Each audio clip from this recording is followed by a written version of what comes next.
Canucks kick off a massive 5-game road trip in Ottawa. Is Brock Boeser back in the lineup, and the Sens look to stop the bleeding? All of that coming up next on the Rink-wide Vancouver pregame show. Rink-wide Vancouver pregame, postgame, every game, presented by Bodog. Make a play at Canada's Choice for free casino games, sports odds, and poker strategies. Wadden and JPat here with you with another edition of the pregame as the Canucks get set to head out on a 5-game crucial road trip that starts tonight in Ottawa. However, after the comments from Jim Rutherford yesterday, JPat, perhaps that seat getting a little bit hotter for Bruce Boudreau. Yeah, there was already enough pressure on the Vancouver Canucks on the ice, and now you get the president of hockey operations coming off the top rope. I don't fully grasp it, but clearly he doesn't like what he sees. I get it. The Canucks have 3 wins in 12 games, so I understand it on that front. But in terms of being a united front as an organization, like whatever you want to say in private, behind closed doors, hey, go for it. But I don't know about airing dirty laundry a day before the start of this crucial 5-game road trip. So there is pressure. There's no doubt. Pressure from the top, pressure from below, pressure from the outside. The Canucks just have to rally the troops here, try to cancel that outside noise, and find a way to start this road trip with a victory in Ottawa tonight. Well, the good news looks like Brock Boeser is going to get back in the lineup and some new line combinations, at least what we saw at practice yesterday. You say good news, and you hope it is. I think everybody hoped for Brock's sake that starting the season, he was going to get off on the right foot. Obviously, that didn't happen.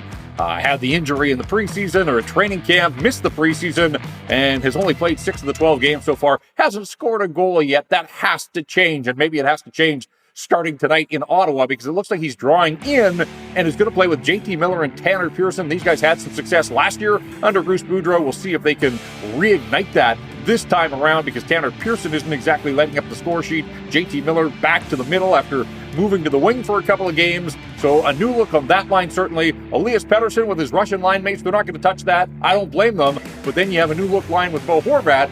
You've got Connor Garland on one side, and Vasily Podkolzin comes out of the press box, and we'll see what he learned watching from above on Saturday night as his team frittered away that 3-0 lead. But boy, you hope that ignites Vasily Podkolzin, because again, this is another guy that's off to a remarkably slow start for the Vancouver Canucks.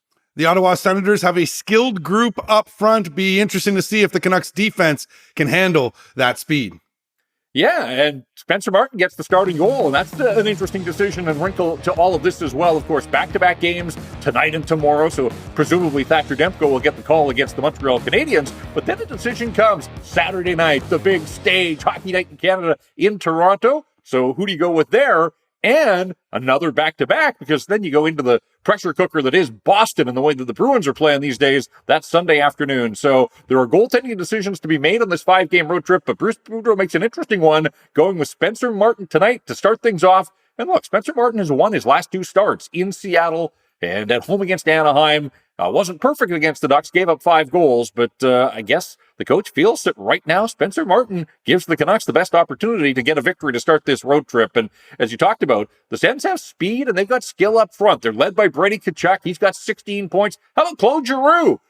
Signed with the Senators in the offseason. Looks like he's found the fountain of youth. He's got 6 goals. He's tied for the team lead, has 10 points already, scored his 300th NHL goal the other day. But it goes a lot deeper than just those two. Tim Stützle, obviously, Drake Batherson, Shane Pinto, rookie, is off to a nice start. He's got 6 goals, so this is a team that can score. And we know that teams that score pose a problem for the Vancouver Canucks defense. Now, interesting to see. It wasn't fully confirmed at the morning skate, but Bruce Boudreau did hint that Jack Rathbone likely to draw in. You'd think that would be in place of Riley Stillman.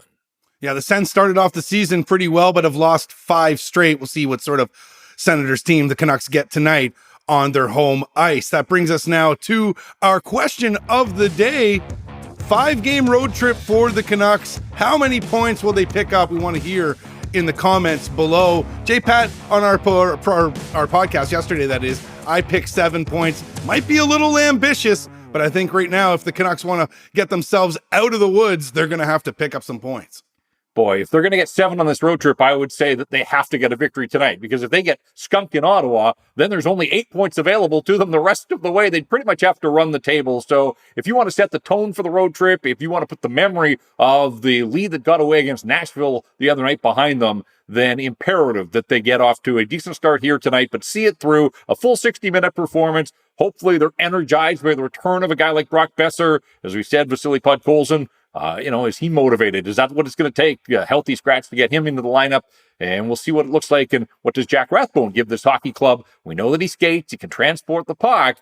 But look, his underlying numbers haven't been great either on the defensive side. And so he is a defenseman first and foremost. If he gets into the lineup, it's going to be, can he hold up his end of the bargain, do his job defensively here against the Sens team that, again, they've got some guys that can motor, including a pretty familiar face to Vancouver Canucks fans and the Vancouver Canucks themselves. And that's Tyler Mott, who's off to a nice start.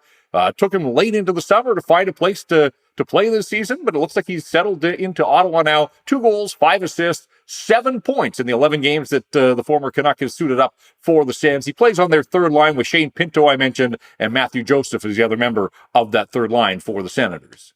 All right, my Bodog best bets. I'm back to 500. I'm 6-6 on the year. Feeling pretty good about this one today. Either team to score in the first 9 minutes and 30 seconds of the game, JPat, I'm going to say no at plus 145. I feel like both of these teams need a W right now. They're going to sort of feel each other out early on. I like that 9 minutes and 30 seconds of the start of the game to be goal free. I would say a prize fighter strategy, except these are not prize fighters right now the way that they're going, but interesting strategy on your part. I do wonder, though, these are the 2 most penalized teams in the National Hockey League, and you do wonder if that trend will continue, if guys go to the penalty box. We know the issues the Canucks have killing penalties, but we know the ability they have when they get the power play. Now, when I say the 2 most penalized teams in the league, a little misleading on the Canucks front end, because they've got 10 fighting majors. So the bulk of their penalties, they're actually first in the league in major penalties and 29th in minor penalties. The Senators, they're a mix of majors and minors, but boy, if Ottawa takes penalties, the Canucks want to make them pay on that power play that is now 3rd in the National Hockey League. So slow start. All right, we'll see. Maybe it'll build to a big finish in this hockey game. The Canucks certainly need all sorts of guys to do something for them on this night and on this road trip. And I'm putting the spotlight on Tanner Pearson. He's on this line with JT Miller, who moves back to the middle. Brock Besser draws back in after the injury.